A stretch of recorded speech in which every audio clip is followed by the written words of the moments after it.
semua dapat mengerti, memahami dengan baik. Nanti di akhir sesi ada sesi tanya jawab. Silahkan bertanya baik dalam bahasa Inggris maupun Indonesia.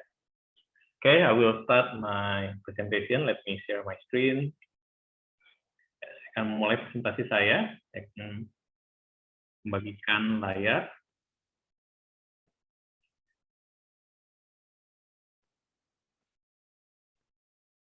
Can you see the screen, Mr. Rizkian? Yes, Mr. Sam. Okay, thank you.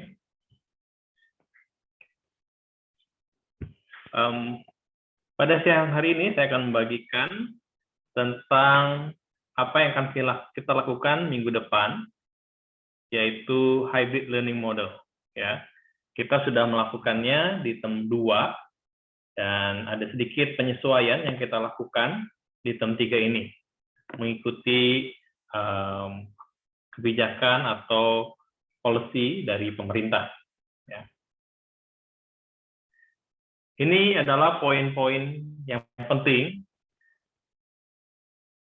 untuk hybrid learning ini. Ya.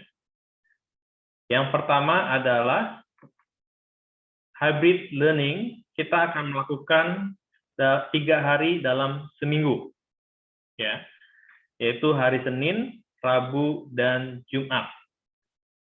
Di term 2 pun kita melakukan hybrid 3 hari dalam seminggu, tetapi bedanya kalau term 2, 3 hari dalam seminggu itu kita giliran.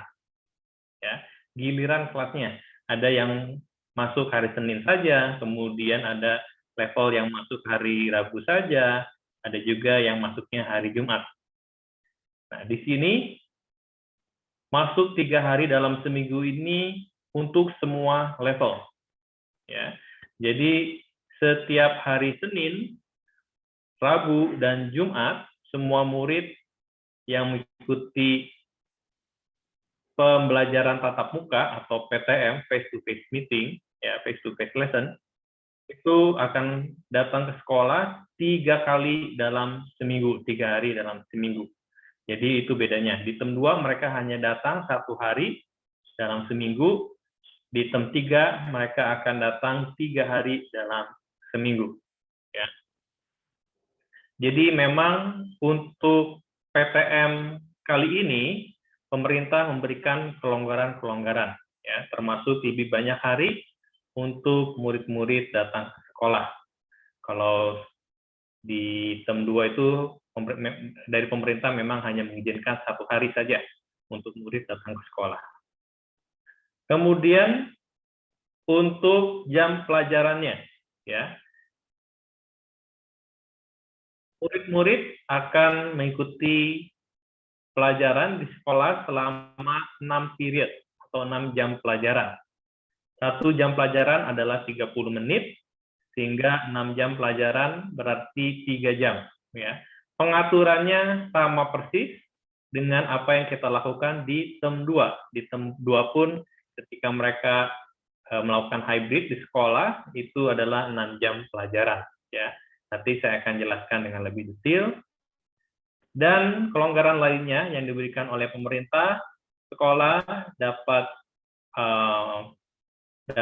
melangsungkan pembelajaran, aktivitas pembelajaran dengan kapasitas 100%.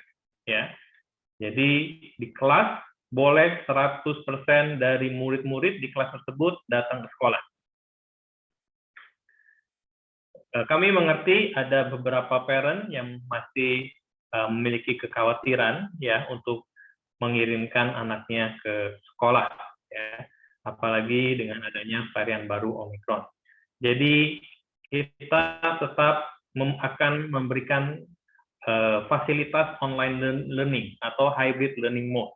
Jadi anak-anak yang tidak datang ke sekolah dapat tetap mengikuti pelajaran dari rumah, ya, seperti yang kita lakukan di term 2.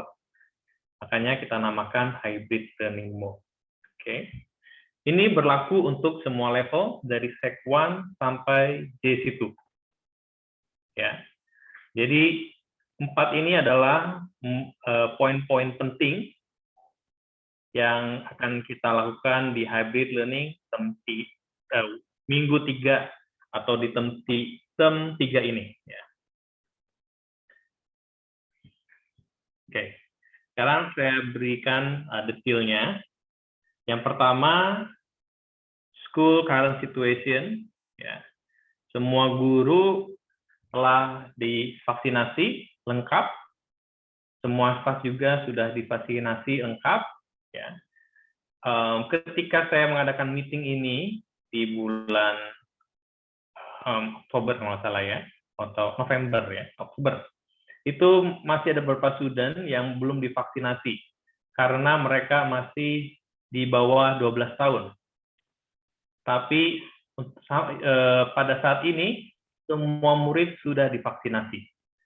Walaupun ada beberapa yang masih dosis pertama karena mereka baru divaksinasi kemarin. Ya. Kemudian kita akan tetap memperlakukan protokol kesehatan dan keamanan dengan ketat di sekolah dan juga infrastruktur yang diperlukan untuk menjalankan protokol ini.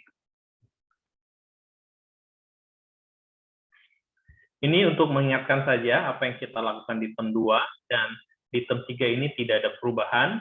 Kita tetap menggunakan two group rotational model, ya, di mana pada saat hybrid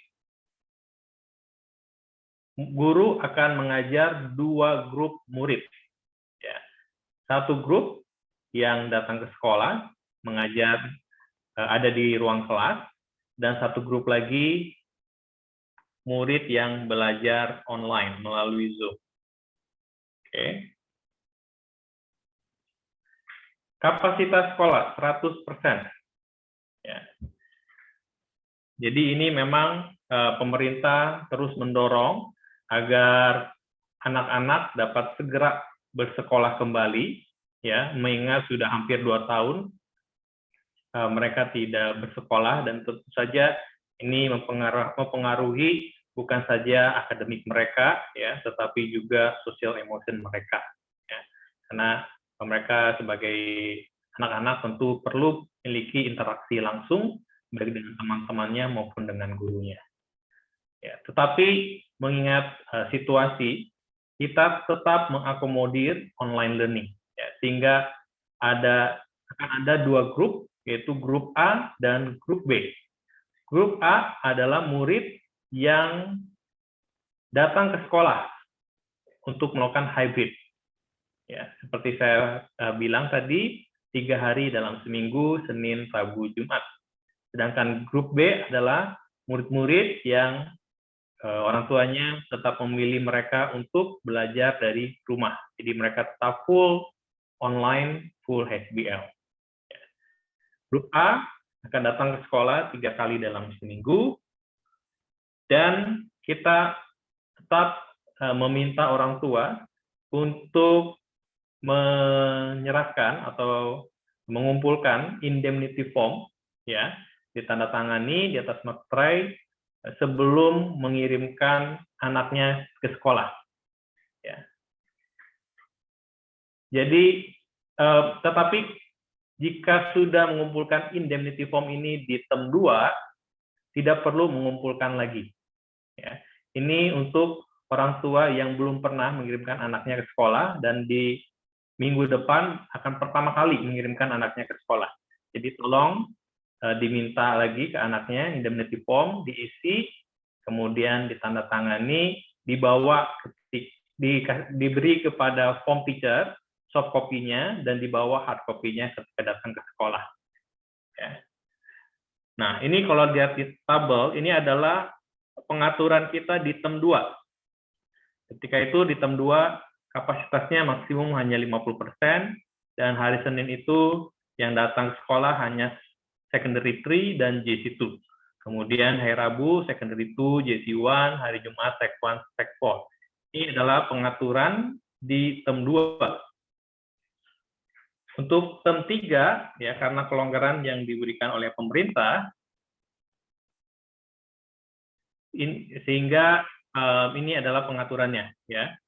Ya, dilihat dari Sec 1 sampai JC2 sama, mereka akan masuk setiap hari Senin, Rabu, dan Jumat. Dan setiap kelas itu bisa 100% atau seluruh siswanya datang ke sekolah. Ya. Oke, ini adalah seating arrangement yang kita buat ya untuk di kelas-kelas. Jadi kita tetap walaupun kapasitas 100%, kita tetap memperhatikan social distancing, ya tetap menjaga jarak. Dari pemerintah sekarang kalau tadi di video bahwa anak-anak jaraknya tiap anak adalah 1,5 meter, ya. Peraturan pemerintah yang terbaru itu jaraknya sekarang dikurangi menjadi 1 meter. Ya. Tapi di sini kita sudah coba dan kita ukur jaraknya antar siswa itu nanti sekitar tetap 1,5 meter ya, kurang sedikit 1,45. Oke.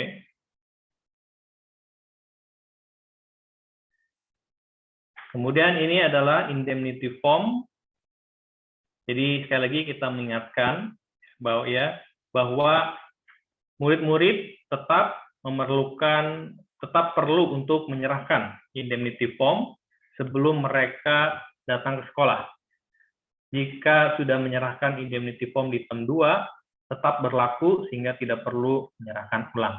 Ya, ini hanya yang belum pernah menyerahkan. Oke. Tentu saja dengan mengirimkan anak Bapak dan Ibu ke sekolah atau ke tempat umum lainnya, tetap ada risiko. Walaupun kita sebaik mungkin menjaga protokol kesehatan dan keselamatan, risiko itu tetap ada, ya, sehingga kita mau memastikan bahwa orang tua mengerti dan memahami risiko yang ada. Ya. Dan merupakan tanggung jawab kita bersama untuk dapat saling melindungi.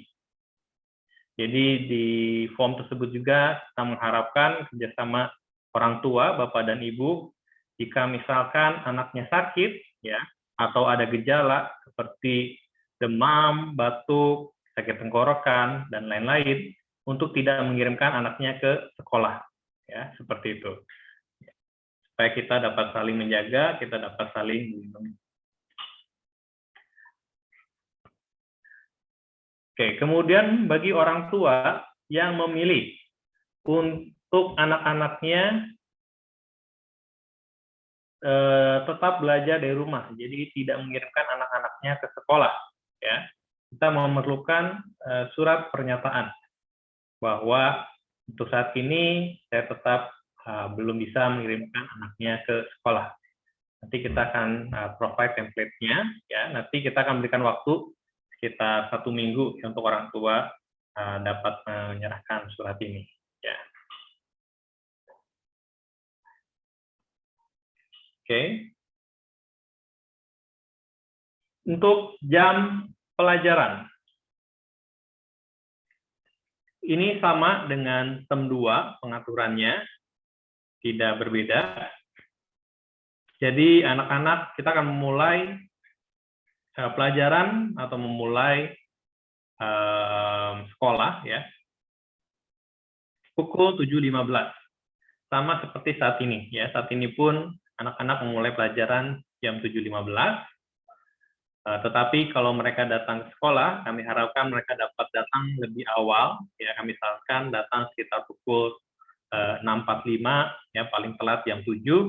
Mengapa? Karena seperti biasa di lobi akan ada protokol kesehatan ya sebelum mereka dapat masuk ke sekolah. Mereka harus men-scan QR code, diperiksa temperaturnya, dicek apakah mereka terdaftar atau tidak dan lain sebagainya. Ya, ini membutuhkan waktu sehingga pastikan mereka datang sedikit lebih awal. 7.15 sampai 10.45 ya pembelajaran, dan ada juga istirahat makan pagi singkat ya, dan dilakukan di ruang kelas, diawasi oleh guru. Ya. Setelah itu jam 10.45 pembelajaran di sekolah selesai, mereka pulang untuk istirahat, ya, makan siang sampai jam 12.30. Kemudian jam 12.30 sampai jam 15.30 atau jam 3.30 sore paling telat ya, paling akhir. Ada beberapa kelas yang mungkin lebih awal ya. Mereka akan melanjutkan dengan HBL atau belajar online, belajar secara daring.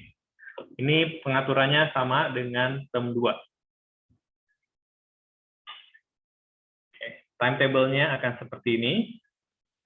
7.15 sampai 7.30 morning devotion, kemudian 7.30 sampai 8.30 period 1 and 2, ada istirahat 15 menit untuk mereka makan pagi, ya, tetap diawasi oleh guru. Kemudian 8.45 sampai 10.45 lanjut belajar period 3 sampai period 6, dan 10.45 sampai 12.30 dismissal lunch time. Kemudian untuk seterusnya lanjut pembelajaran secara daring, ya, secara online.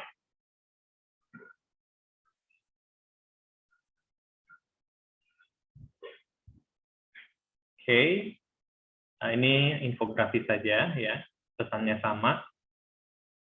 7.15 sampai 10.45 di sekolah, ada grup A yang mengikuti pembelajaran secara offline di ruang kelas, dan ada grup B yang mengikuti pelajaran secara online.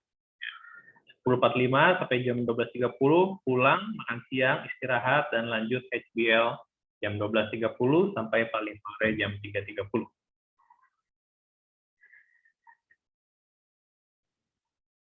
Ini beberapa policy ya, selama masa transisi ini. Kita akan terus mempraktekkan protokol kesehatan dan keselamatan yang ketat untuk setiap saat.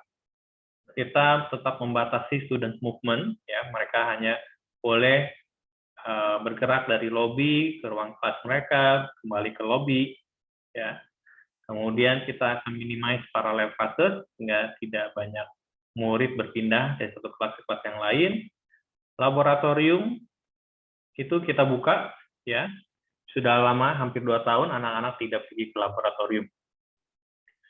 Supervised break time, pada saat istirahat pagi, guru tetap akan berada di kelas, mengawasi mereka makan pagi, pastikan anak-anak tetap melakukan social distancing, menjaga jarak.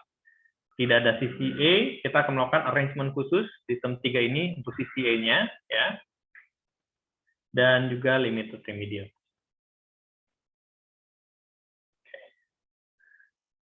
Untuk timetable, ya. Jadi nanti kita akan rilis timetable yang baru yang berlaku mulai minggu depan. Kapan kita rilisnya? Kepada student kita akan rilis besok, ya, tanggal 20 Januari kepada student. Jadi nanti besok boleh dicek anak-anaknya, pastikan mendapatkan timetable yang baru, ya. Similar time slot with term 2 hybrid learning. Dan timetable yang baru akan efektif mulai hari Senin minggu depan tanggal 24 Januari. Oke, saya akan ini tadi adalah informasi general, ya, tentang hybrid learning. Saya akan mereview untuk beberapa hal, ya. Ini saya sudah pernah sampaikan di sesi sebelumnya dan saya akan review ulang. Tapi saya akan bergerak mereview dengan cepat, ya.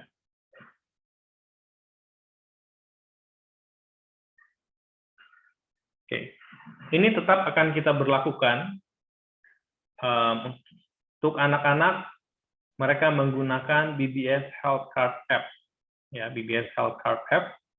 Mereka kita nanti akan ada briefing juga untuk murid-murid hari Jumat jam 2.30. Kita akan kembali ingatkan kepada anak-anak Bapak dan Ibu, ya, tentang protokol-protokol ini. Oke. Jadi kita hanya student yang sudah terregister, yang sudah menyerahkan indemnity form, ya, yang bisa masuk ke gedung sekolah. Oke.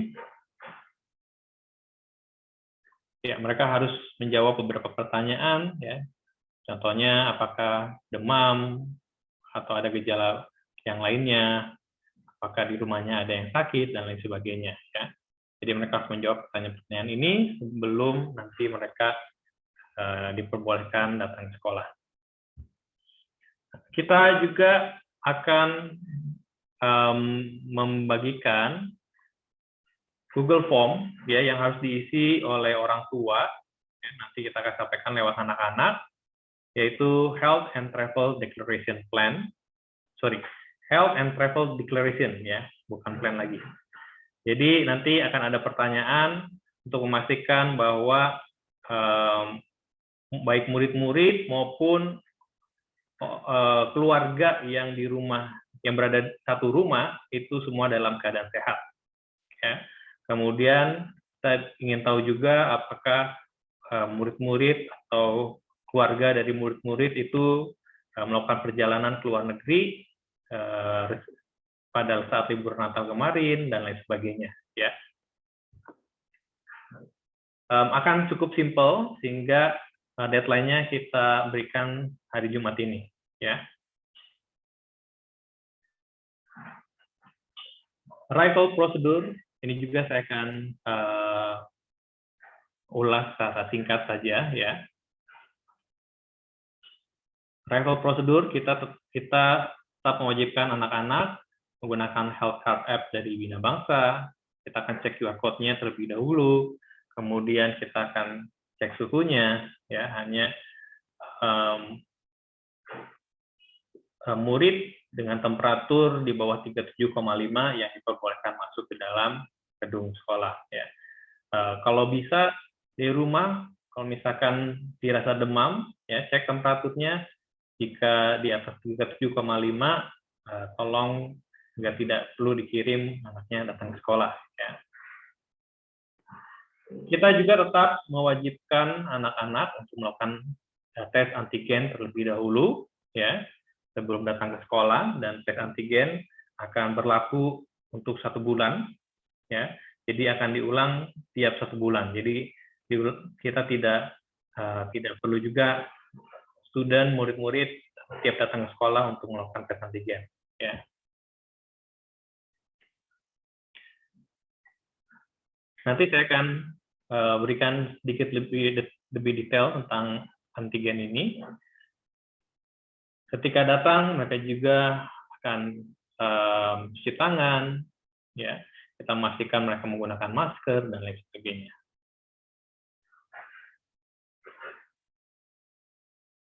Kita akan pastikan siapkan hand sanitizer, ya, dan juga masker tambahan untuk anak-anak bapak dan ibu, dan juga botol minuman sendiri tidak boleh sharing tentunya, dan juga makanan, ya.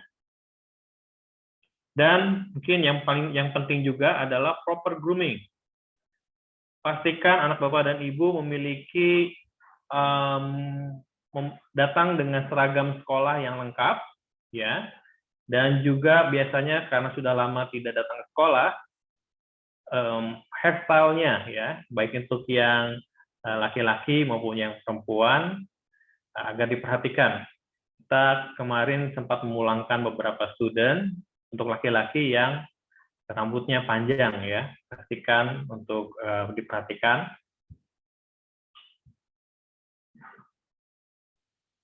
Kemudian, ya, untuk pergi ke toilet, ya, kita melakukan social distancing juga. Consuming meal in school tetap akan diawasi oleh guru, dilakukan di ruang kelas, kantin tutup, ya, kita tidak membuka kantin. Dismissal prosedur, karena nanti akan cukup banyak, ya, lebih banyak murid yang datang ke sekolah. Kemarin kita melakukan protokol ini, ya, di mana setelah jam pelajaran selesai tidak langsung didismiss oleh guru-guru, hanya mereka yang memang sudah dijemput, ya, sudah ditunggu oleh baik orang tua maupun supirnya, drivernya, yang boleh meninggalkan kelas. Kalau misalkan yang menjemput belum tiba, berarti mereka akan menunggu di ruang kelas. Jadi ini untuk menghindari keramaian di lobi.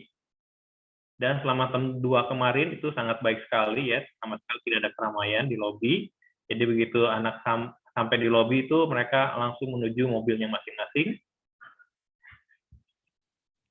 Jadi ini kita kembali akan memperhatikan dengan ketat hal ini, dan mungkin dari Bapak dan Ibu bisa dibantu untuk penjemputan, pastikan sebelum jam 10.45 itu sudah tiba, ya, sehingga anaknya tidak terlalu lama menunggu di ruang kelas, ya. Karena nanti setelah 15 menit belum ada yang menjemput, nanti anak-anak akan kita kumpulkan di wallet group, ya. Jadi menunggunya tetap bukan di lobi, tapi di ruangan yang lebih besar, ya, di mana kita bisa menjaga jarak dan akan diawasi oleh guru. Oke, habit learning setting, settingnya tetap sama seperti term 2, ya. Jadi saya akan ulas dengan cepat saja. Ya. Oke, tadi di video pun sudah ada, ya. Jadi guru akan terkoneksi juga dengan Zoom sehingga anak-anak di rumah dapat tetap mengikuti pelajaran. Ada feedback bahwa guru ternyata lebih sering memperhatikan murid-murid yang di ruang kelas daripada yang di Zoom. Ya. Itu ya memang akan agak sulit, ya, untuk melakukan multitasking. Jadi kita sudah ingatkan, ya, sudah untuk guru dapat men-engage 2 grup, ya, baik yang di rumah maupun yang di kelas. Tapi pastinya tentu salah satu kelebihan datang ke sekolah adalah akan lebih mudah untuk mendapatkan engagement, ya, dari guru dibandingkan dengan belajar dari rumah lewat Zoom.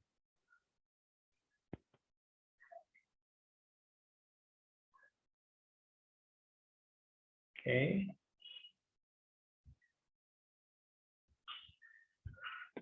Kemudian ini yang penting, ya, prevention and tracing protocol. Kita menerapkan protokol ini di term 2 dan kita akan lanjutkan. Ya, ini untuk ini saya akan ulas secara cepat saja. Tapi nanti ketika saya berbicara dengan anak-anak, saya akan spend more time, ya, berdiskusi, mengingatkan anak-anak tentang ini karena ini sangat penting, ya. Jadi kita akan berikan guideline untuk anak-anak bagaimana mereka dapat menghindari penyebaran.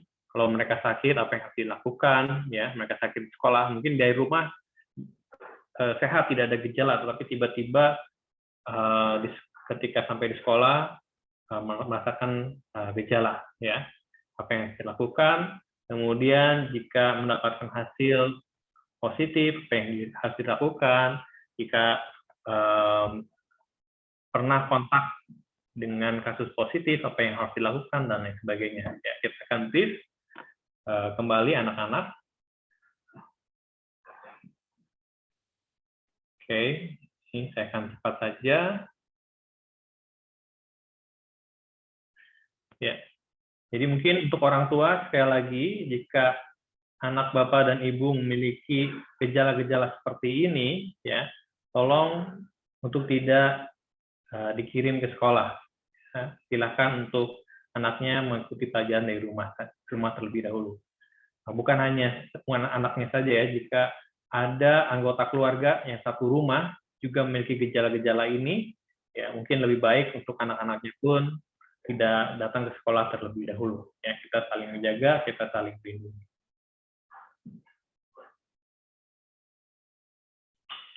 Oke.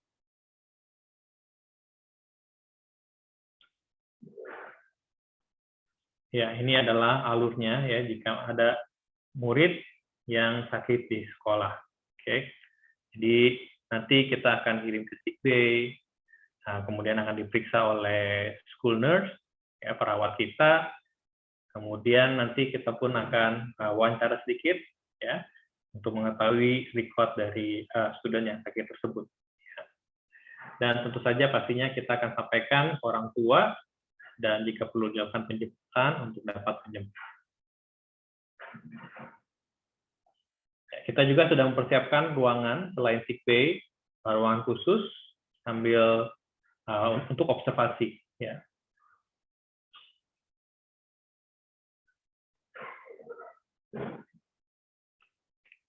Oke, jadi jika mendapatkan notifikasi dari sekolah, pemberitahuan dari sekolah bahwa anak Bapak dan Ibu sakit, ya, tolong dibantu hal berikut ini. Pertama, segera menjemput anaknya, kemudian menjaga anaknya di rumah sambil memonitor kesehatannya, ya. Dan jika gejalanya adalah gejala yang berhubungan dengan COVID, seperti demam, batuk, sakit tenggorokan, ngilu, dan lain sebagainya, ya kita akan menyarankan untuk dilakukan tes ya, di laboratorium, dan untuk dapat memberitahukan hasilnya ke sekolah. Ya. Jadi kita butuh sekali kerjasama dari orang tua untuk hal ini. Kemudian hanya mengirimkan anaknya jika memang bisa dipastikan bahwa anaknya telah sehat ya dan negatif.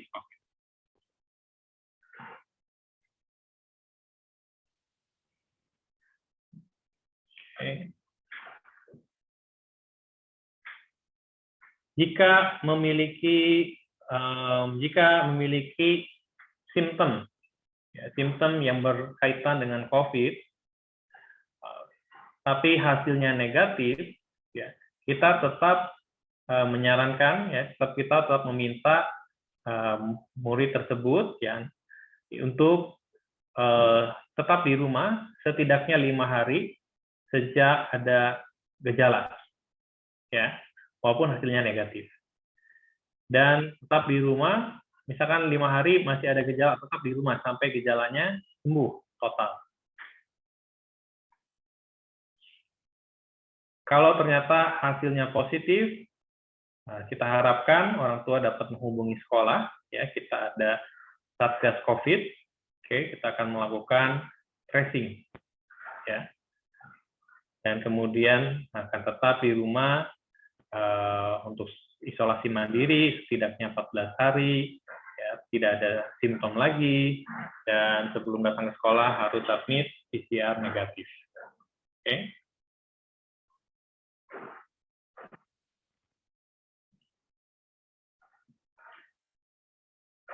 Ya, ini kita ada prosedur juga untuk kontak tracing.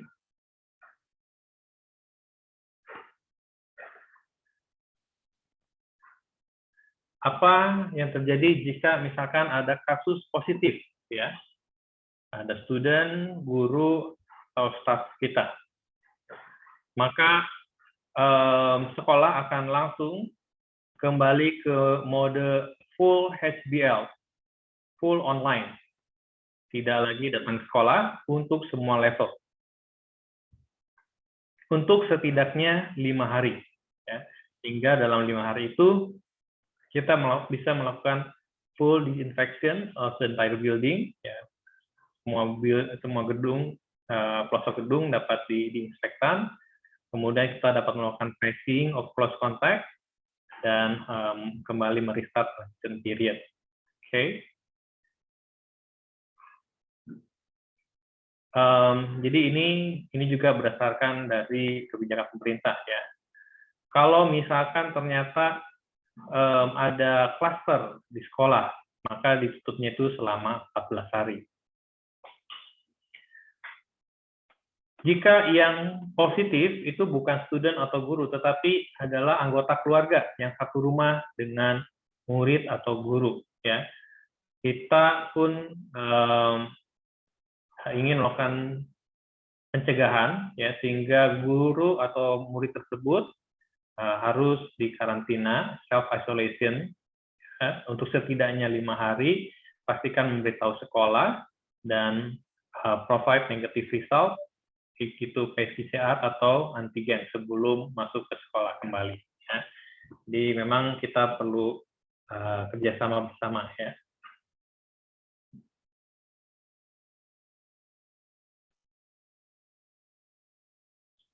Oke. Ya ini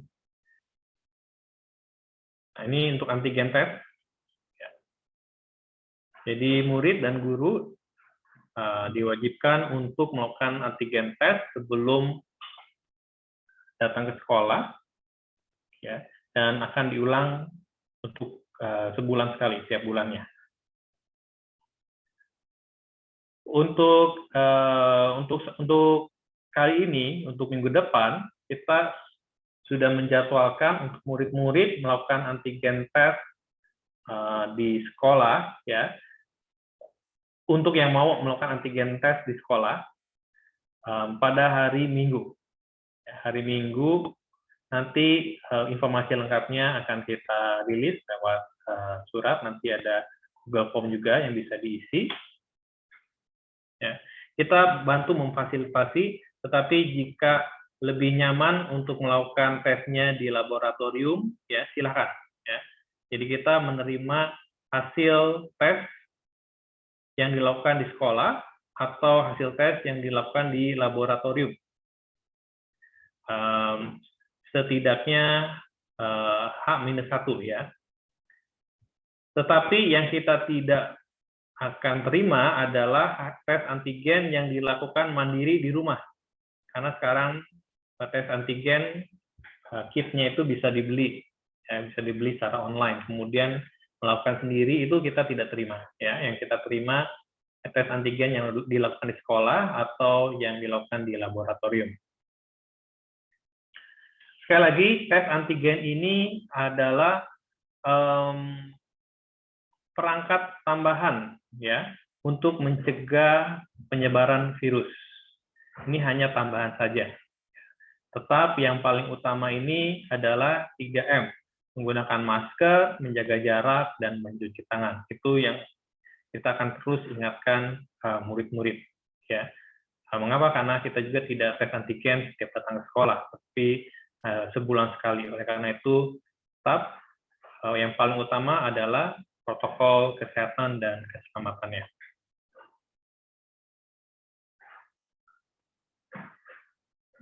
Oke, ya mungkin itu ya dari saya melihat sudah ada beberapa pertanyaan di chat. Selanjutnya Q&A akan dipandu oleh Ms. Christian. Ya, terima kasih Mr. Samuel. Saya percaya Bapak Ibu juga cukup jelas mendengar penjelasan yang sudah diberikan tadi dan beberapa pertanyaan yang ada di kolom chat. Oke, ini ada good question, Mr. Samuel, dari Ibu Marvella Marvelin. How about IGCSE? Tetap online apa offline? Ingin dijelaskan, Mr. Sam? Ya, terima kasih, Christian. Untuk IGCSE dan juga A-Level, ya untuk ujian Cambridge pada bulan Mei Jun 2022, itu kita akan menunggu ya arahan dari Cambridge. Ya. Cambridge sudah membagikan ya planning. Jadi ada dua kemungkinan. Yang pertama adalah jika ujian bisa dilakukan ya seperti biasa, tetapi selama 2 tahun belakangan ini memang kita tidak bisa mengadakan ujian di sekolah. Jadi itu yang pertama ya, ujian bisa dilaksanakan, skenario pertama. Skenario kedua, ujian tidak bisa dilaksanakan ya. Cambridge sudah memberikan informasi kepada sekolah jika tidak ada ujian, kemudian apa yang harus dilakukan oleh sekolah. Nanti saya akan memberikan menyampaikan detailnya pada murid-murid dalam beberapa minggu ke depan ini. Ya. Tetapi apakah akan ada ujian atau tidak, ya belum bisa diputuskan. Ya, Cambridge biasanya akan memberikan keputusan itu di akhir-akhir, karena mereka akan mengakses situasi kondisi nanti pada saat di bulan Mei dan Juni, mendekat Mei dan Juni. Jadi sekarang posisi kita adalah kita mengasumsikan, mempersiapkan murid-murid untuk ujian. Ya, seperti itu. Ya, terima kasih Mr. Samuel. Jadi kita tetap menunggu dari Cambridge ya Bapak Ibu ya, bagaimana keputusan mereka. Tetapi saat ini kita mempersiapkan mereka untuk ujian offline begitu ya. Kemudian pertanyaan selanjutnya, ini sudah dijawab tadi, apakah bila kasus naik bisa akan berubah menjadi full online, sudah dijawab ya Bapak Ibu. Kemudian antigen tes itu sudah dijawab juga, harus dari lab, karena kita mau hasil yang valid.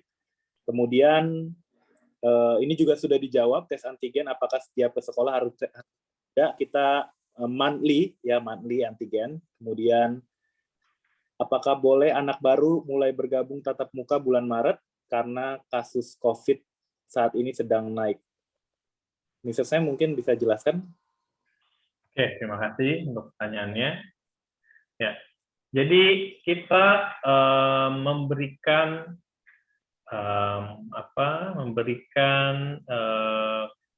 keputusan ya, atau memperbolehkan ya orang tua untuk memutuskan apakah akan mengirimkan anaknya ke sekolah untuk tatap muka ini atau tidak. Ya, tentu dari pemerintah, dari sekolah pun kita mendorong ya anak-anak untuk dapat kembali datang ke sekolah. Ya, tetapi jangan dipaksakan, apalagi misalkan ada gejala dan lain sebagainya. Ya. Jadi kapannya? Apakah misalkan, oh saya sudah siap minggu depan, saya akan mengirimkan anak saya. Mungkin baru pertama kali saya isi indemnity form, kemudian mengirimkan anak saya minggu depan. Silakan. Tapi misalkan, aduh ini sekarang kasus Omikron sedang naik, ya, saya masih ragu. Jadi mungkin untuk minggu ketiga saya tidak kirim dulu, tidak apa-apa juga. Ya, nanti ketika sudah dirasa siap, boleh mengisi indemnity form, kemudian mengirimkan anaknya. Yang tidak boleh itu adalah sudah mengisi indemnity form, ya, mengirimkan anaknya, hari Senin datang, kemudian hari Rabu datang, hari Jumat nggak datang, ya, tanpa alasan yang jelas. Kemudian minggu kedepannya bolong-bolong, datang ke sekolah, kemudian tidak datang, dan lain sebagainya. Itu yang kita tidak mau. Jadi harus konsisten ketika sudah memutuskan untuk mengirimkan anaknya ke sekolah, maka harus konsisten mengirimkan anaknya ke sekolah. Tentu saja kecuali jika ada alasan-alasan yang jelas. Ya. Terima kasih, Mr. Samuel. Ada beberapa pertanyaan yang mungkin akan saya jawab. Pertanyaannya hampir sama. Beberapa hari saja. Tadi sudah dijelaskan ya Bapak Ibu bahwa untuk hybrid ini kita hanya 3 hari, yaitu hari Senin, hari Rabu, dan hari Jumat. Dan 3 hari ini adalah untuk semua level. Sek 1 sampai JC itu mereka masuk terus Senin, Rabu, Jumat, begitu ya. Baik, pertanyaan selanjutnya saya coba melihat ya Bapak Ibu, kalau seandainya kasus positifnya meningkat terus, Mr. Samuel, apakah sekolah akan kembali ke mode full HPL untuk kedepannya? Oke, terima kasih untuk pertanyaannya. Jadi sekolah pertama kita tidak bisa bergerak sendiri, ya. Kita terus mengikuti arahan dari pemerintah lewat pemerintah daerah, ya, dalam hal ini dinas pendidikan setempat. Jadi kita selalu berkoordinasi dengan mereka. Contohnya, sebenarnya kan dari aturan pemerintah itu memulai tatap muka harusnya dimulai dari 3 Januari, ya. Tapi kita baru masuk sekolah tanggal 10 Januari. Jadi kita tetap berkoordinasi, kita bilang bahwa sekolah akan buka tanggal 10 Januari, dan juga kita mengajukan kepada dinas pendidikan, ya, bahwa kita belum bisa melakukan tatap muka pada tanggal 10 Januari. Kita meminta waktu 2 minggu karena cukup banyak murid kita, ya, ada guru kita juga yang bepergian ke luar negeri. Kita memastikan semuanya telah menjalankan karantina, ya, sebelum kita memulai hybrid. Nah, dan jadi nanti pun kita tentunya ketika kasus naik, kita akan berkoordinasi dengan dinas pendidikan setempat, ya. Tetapi yang kita telah ketahui dari kebijakan pemerintah lewat SKB 4 yang terbaru, ya, bahwa jika PPKM level berubah, untuk level 1 dan level 2 itu kapasitas itu sama, ya, kapasitasnya tetap boleh 100%, tetapi maaf, kalau misalkan PPKM-nya level 3, ya, maka kapasitasnya itu yang diperbolehkan maksimum 50%. Ya. Saya dengar katanya ada yang bilang DKI Jakarta nanti PPKM levelnya akan naik jadi level 3. Ya. Tetapi kita tidak bisa mengambil keputusan berdasarkan rumor ya, harus ada nanti surat edarannya ya dari Dinas Pendidikan. Kalau misalkan PPKM-nya level 4 ya, maka berdasarkan kebijakan pemerintah itu tidak ada tatap muka sama sekali. Jadi nanti kita akan ikuti aturan pemerintah, pastinya kalau kasus bertambah, maka PPKM levelnya akan naik ya, dan berdasarkan aturan bertahap akan dikurangi jadi 50%, kalau level 4 maka 0 ya. Semoga menjawab. Jadi saya kira yang kita pelajari selama masa pandemi ini adalah situasi sangat mudah berubah ya. Pada bulan Desember kemarin itu kasus sangat kecil sekali di Jakarta, kita sangat excited ya, wah ini kita bisa mulai secara normal ya dengan cukup confident. Tapi datang Omicron dan situasi cepat berubah sekali ya. Ya. Baik, terima kasih Mr. Samuel. Saya akan coba melihat lagi beberapa pertanyaan dan mungkin saya akan coba jawab ya Bapak Ibu pertanyaan-pertanyaan yang mungkin hampir sama. Ini ada satu pertanyaan spesifik untuk kelas Sek to Courage, muridnya 32 untuk satu ruangan. Apakah dibagi dua ketika murid datang ke sekolah?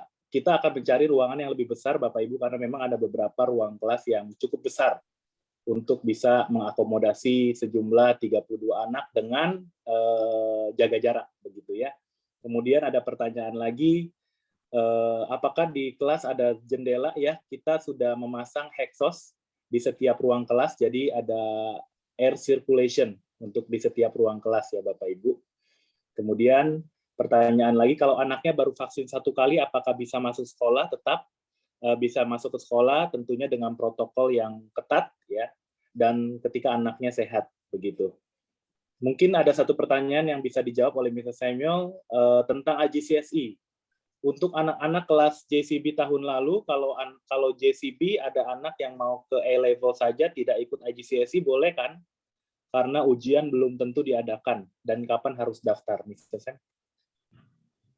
Ya, jadi sebenarnya untuk JC Bridging, ya kita tidak memaksakan atau tidak mewajibkan anak-anak untuk ikut ujian AJCSI, ya.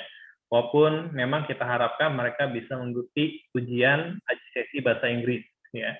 Hingga setidaknya mereka ada bekal, karena dari JC Bridging, untuk murid dari JC Bridging itu biasanya dari sekolah nasional, ya, sehingga setidaknya ada bekal bahwa mereka memiliki kualifikasi bahasa Inggris yang baik. Oleh karena itu kita dorong anak-anak untuk mengikuti ujian AJCSI bahasa Inggris. Ya, tetapi jika merasa ada keberatan, ya boleh diinformasikan kepada gurunya.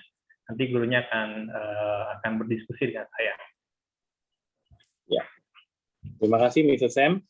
Ini ada beberapa pertanyaan lagi yang saya rasa sudah dijelaskan tadi ya Bapak Ibu. Jadi kalau memang belum confident untuk mengirimkan anaknya untuk sekolah, tidak perlu mengirimkan indemnity form ya, tetap mengikuti dari rumah hybrid begitu.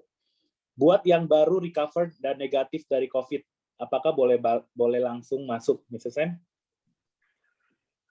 Ya, di protokol tadi ya sudah ada. Kalau misalkan hasilnya positif, bagaimana, kapan boleh masuk? Ya, pertama adalah melakukan isolasi mandiri terlebih dahulu, setidaknya 14 hari ya, sejak ada gejala. Jadi sejak ada gejala harus isolasi mandiri 14 hari. Kemudian sebelum masuk ke sekolah harus ada tes PCR, ya, bukan antigen, tes PCR negatif. Kalau semua itu sudah checklist, ya dipersilakan untuk datang ke sekolah. Ya, terima kasih, Mr. Sam. Apakah sekolah ada rencana untuk vaksin booster untuk guru dan anak-anak? Ya, terima kasih. Untuk vaksinasi juga, itu kita tidak bisa bergerak sendiri, ya. Kita harus berkoordinasi dengan Dinas Pendidikan setempat, dengan puskesmas setempat, ya. Kemarin itu kita baru mengadakan vaksinasi untuk anak 6 sampai 11 tahun. Ya, jadi kebanyakan anak primary dan juga beberapa student secondary yang kemarin yang belum sempat vaksin, ya, sehingga saat ini sudah 100%. Nah, tentu saja dari pihak sekolah kita ingin mengadakan sesering mungkin ya vaksinasi ini supaya komunitas sekolah ini semuanya dapat tervaksin, ya, semua dapat terlindungi. Tapi ini tentu harus sesuai juga dengan rencana dari pemerintah, ya. Jadi untuk booster ini kita akan berkoordinasi kalau memang ketika kita kontak dengan pemerintah, ya, dengan puskesmas tempat, memang ada ada jatahnya, ya, maka kita tentu saja akan melakukan vaksinasi untuk booster, ya, untuk staf dan guru. Ya, terima kasih Mr. Samuel. Ini ada satu info untuk anak dengan orang tua yang memiliki autoimun berat meskipun sudah divaksin, mohon tetap diizinkan untuk full HBL. Nanti Ibu boleh email kami, ya, email prinsipal untuk masalah ini, ya, biar kami juga aware. Baik. Kemudian pertanyaan selanjutnya, kalau memilih online, apakah fasilitas laboratori bisa tetap dipakai? Ya, ini akan sulit untuk bisa melakukan praktikal atau praktikum jika melakukan online, ya, secara online. Nah, ada beberapa virtual lab, ya, yang digunakan oleh guru-guru, tapi tentu saja experience-nya, pengalamannya akan tetap berbeda, ya. Oleh karena itu, walaupun kita berusaha untuk mengarrange pengalaman ketika hybrid baik mereka yang datang ke sekolah maupun yang di rumah tetap sama, tetapi tentu saja pengalamannya tentu akan tetap berbeda. Ya. Jadi mungkin akan sulit, ya, untuk melakukan praktikum jika muridnya tetap online. Ya, terima kasih Mr. Sam. Ini yang terakhir yang dari chat. Apakah di term 4 akan masuk 100% full 5 hari? Sekali lagi kita mengikuti anjuran atau arahan dari pemerintah, ya Bapak Ibu, ya. Jadi memang seperti yang tadi Mr. Sam katakan, banyak hal yang masih tidak pasti, tetapi kita harus bersiap, kan begitu. Baik, itu dari chatnya Bapak Ibu. Mungkin dari Bapak Ibu masih ada pertanyaan, saya buka. Silakan Bapak Ibu. Yang ingin bertanya boleh raise hand, kemudian boleh di-unmute.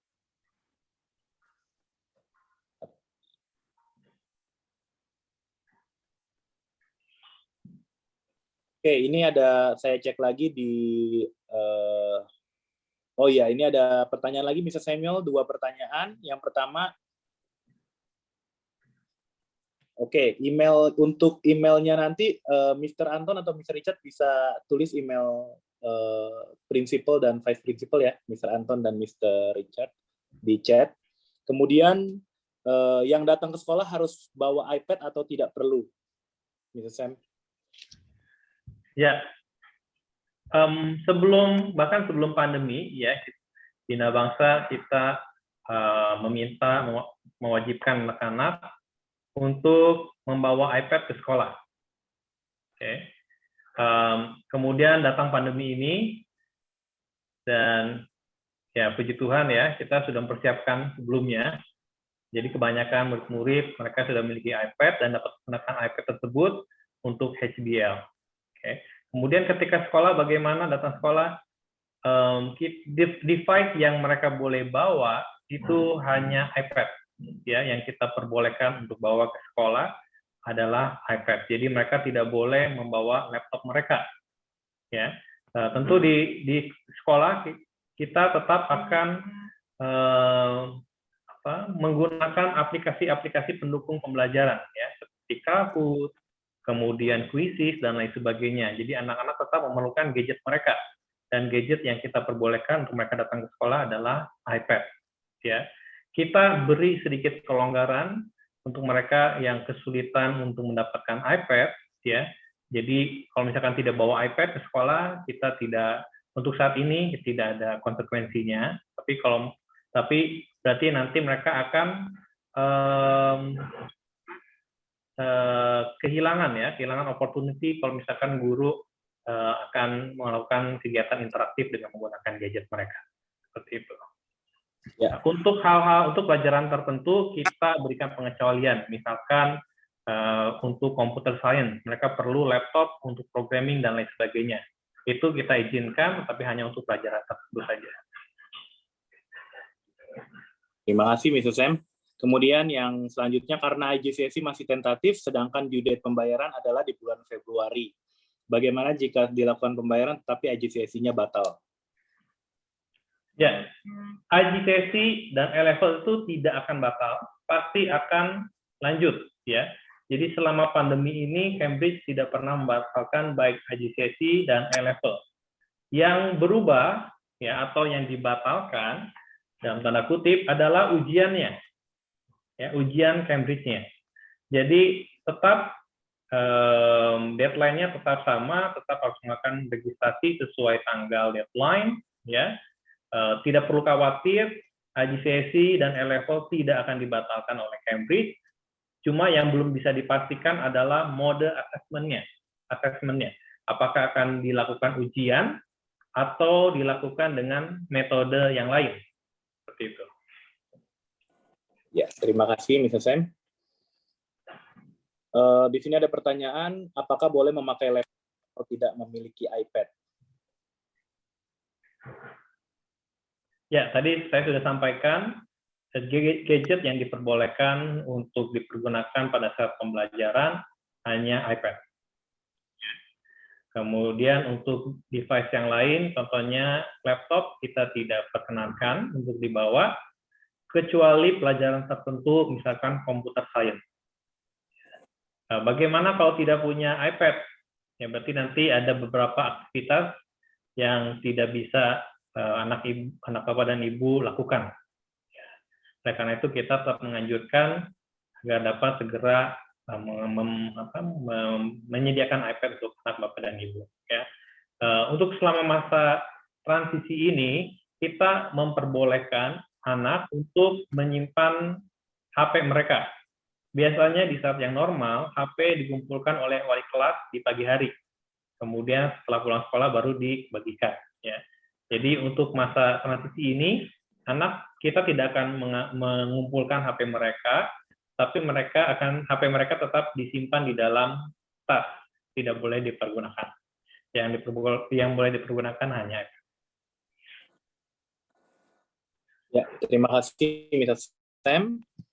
Ada pertanyaan lagi, kalau saya mau undur 2 minggu untuk masuk, sekali lagi, Bapak Ibu, kalau memang belum yakin, bisa diinfokan dan tidak perlu. Kemudian, apakah nanti kalau sudah full online, scan Peduli Lindungi, Mr. Sam? Oke, terima kasih. Ya, jadi kita sedang memproses ini.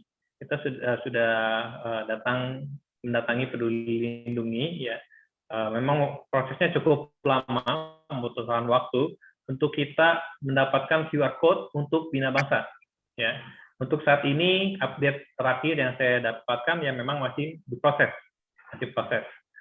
Tentu setelah selesai kita mendapatkan QR code-nya, nanti kita akan pasang ya di lobby sehingga setiap orang yang datang yang akan memasuki gedung sekolah Bina Bangsa pun harus scan QR code Peduli Lindungi terlebih dahulu.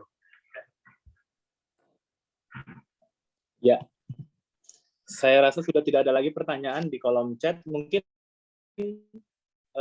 kita ada waktu mungkin 1-2 pertanyaan lagi, Bapak Ibu.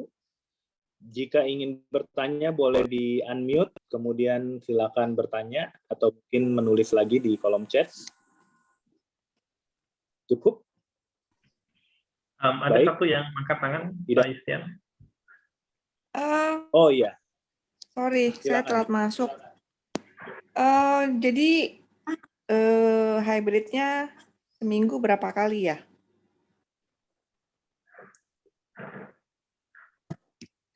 Halo. Ya. Untuk yang mungkin yang baru bergabung, ya, saya akan ulang sedikit yang saya sampaikan di awal. Hmm. Oke, sebentar saya scroll back dulu ya ke PowerPoint-nya.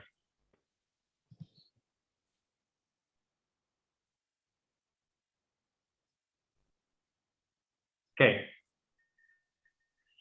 Jadi ini adalah poin-poin yang penting untuk hybrid di term 3 ini. Yang pertama adalah anak-anak akan masuk 3 hari dalam seminggu.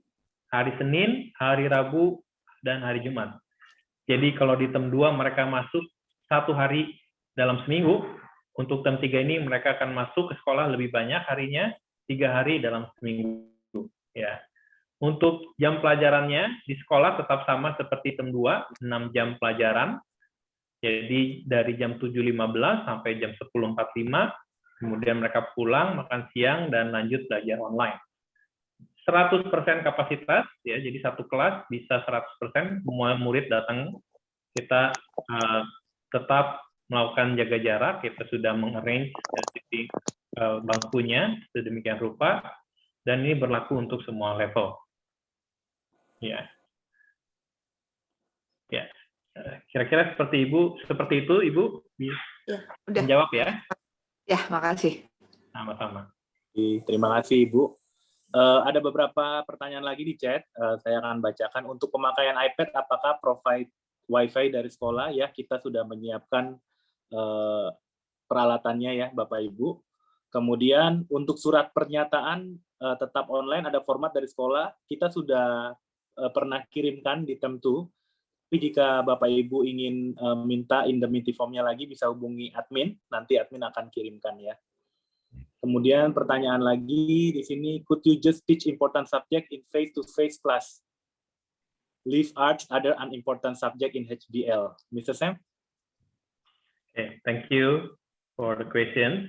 I think all subjects are important, yeah, but maybe you refer to academic and non-academic subjects. That is not possible, yeah, I'm afraid, because the timetable of one class is connected to another class.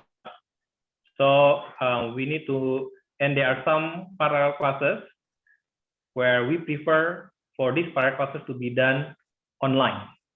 Yeah, and these parallel classes also sometimes are the core subjects, okay, especially for JC1 and JC2. Yeah, why we prefer parallel classes to be done online? This is to minimize the movement of the students. Yeah. So there are a lot of factors that we need to factor in. So I'm afraid it is not possible to accommodate only the academic subjects in the morning during the face-to-face and non-academic in the afternoon. Yeah. Terima kasih, Mr. Sam. Dan yang terakhir, materi presentasi bisa di email. Apakah recording? Nanti kita akan kirimkan materinya ya, Bapak Ibu, melalui admin untuk PowerPoint-nya. Baik, ada lagi yang ingin bertanya? Silakan, Bapak Ibu. Cukup? Ya, baik. Saya rasa cukup jelas ya. Sekali lagi terima kasih atas partisipasi dan waktu Bapak Ibu semua untuk hadir dalam Parent Info Session pada siang ini. Selanjutnya, Mr. Samuel, anything that you want to inform again? So after this, please wait for some documents, some forms that we are going to release. Yeah. For example, the new timetable, Google Forms, yeah, and other documents. And again, thank you for joining, for spending your time, yeah, joining this discussion with us. We really appreciate. Oke. So, saya rasa cukup. Bapak Ibu, terima kasih buat waktunya. Selamat beraktivitas. Have a good day. Bye-bye, everyone. God bless. Thank you, sir. Thank you.